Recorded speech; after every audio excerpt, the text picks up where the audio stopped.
So I'm Jilli.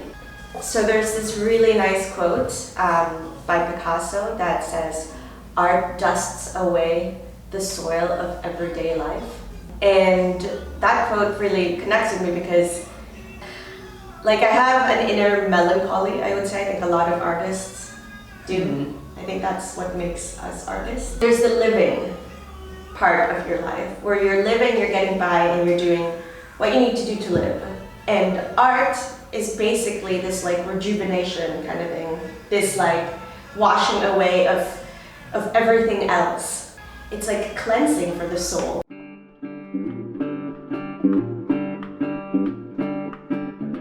I was really drawn to kind of how like the brushes just, like whenever you drag the brush across, it just creates this like beautiful like rectangle. So I think it was more or less just going with the form of the brushes that I was using. I used a lot of like wide, really wide brushes. So I did a lot of murals and I was working a lot with these types of like really wide brushes. So whenever like, it was perfect to kind of just like drag it once and then create the shape. And yeah, I really loved working with that. So I kind of just kept going with it. So going from those like geometric shapes, I basically, you know, went back to doing this like hard edging kind of thing and kind of really playing more with the layering over again.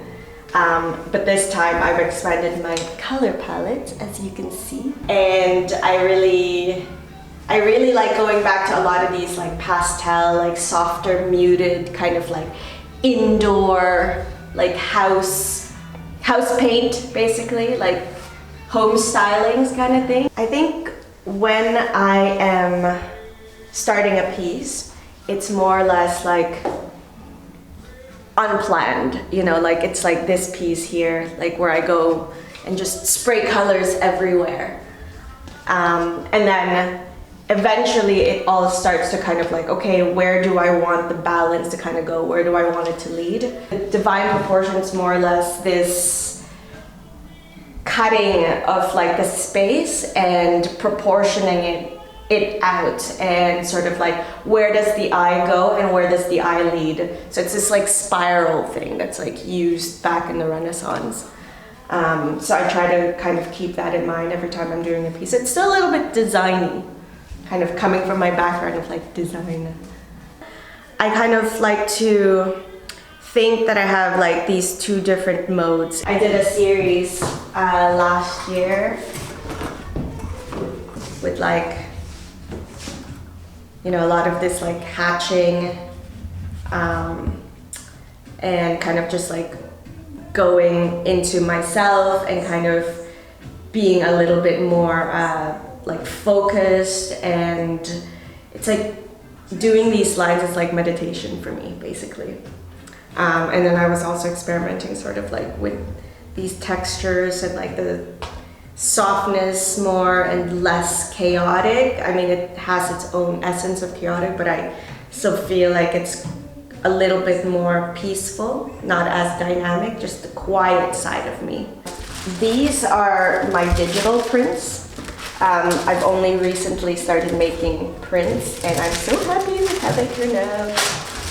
So I did a lot of like digital paintings. It's what I do part-time actually. So I've made them into prints and these are going to be available on my website. This one's called The Architect, which is upside down. I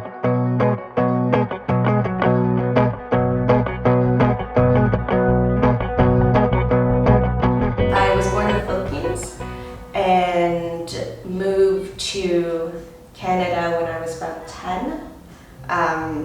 My family was living in Saudi Arabia, so I spent a year there before moving to Toronto. He basically kind of taught me how to draw when I was little. Like very basic stuff like houses. My mom is a seamstress, so she knew how to like draw patterns. I grew up drawing, yeah. Okay. I grew up drawing, I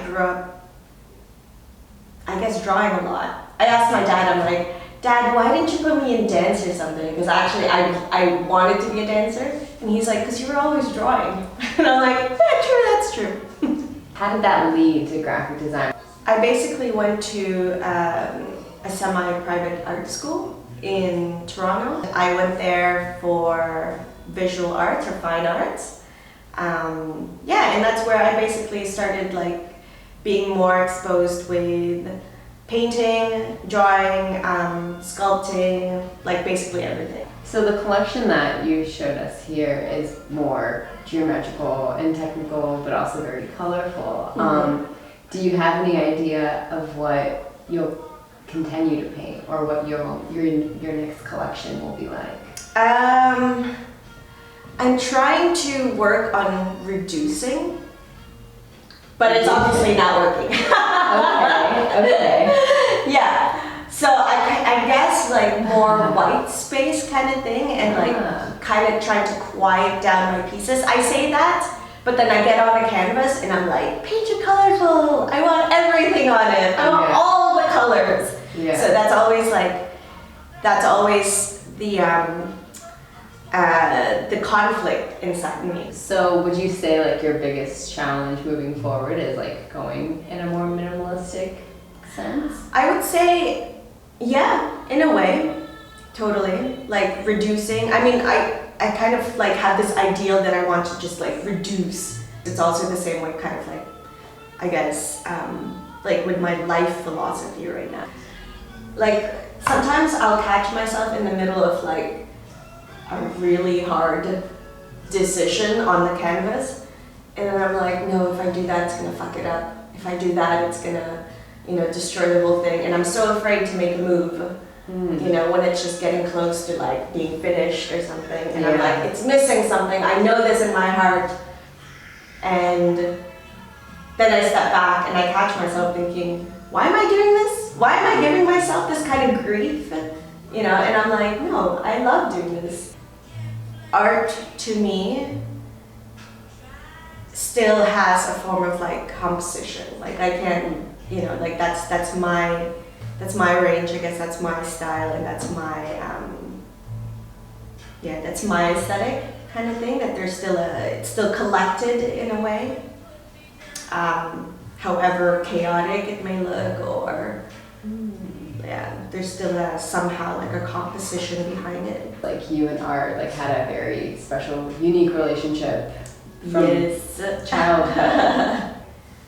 Like art for me has really been such a journey, because like feeling artistically inclined as a child. I mean, I guess like a lot of children draw, and kind of like following it in high school, and then picking graphic design in university. It was like really kind of trying to find a way to be artistic,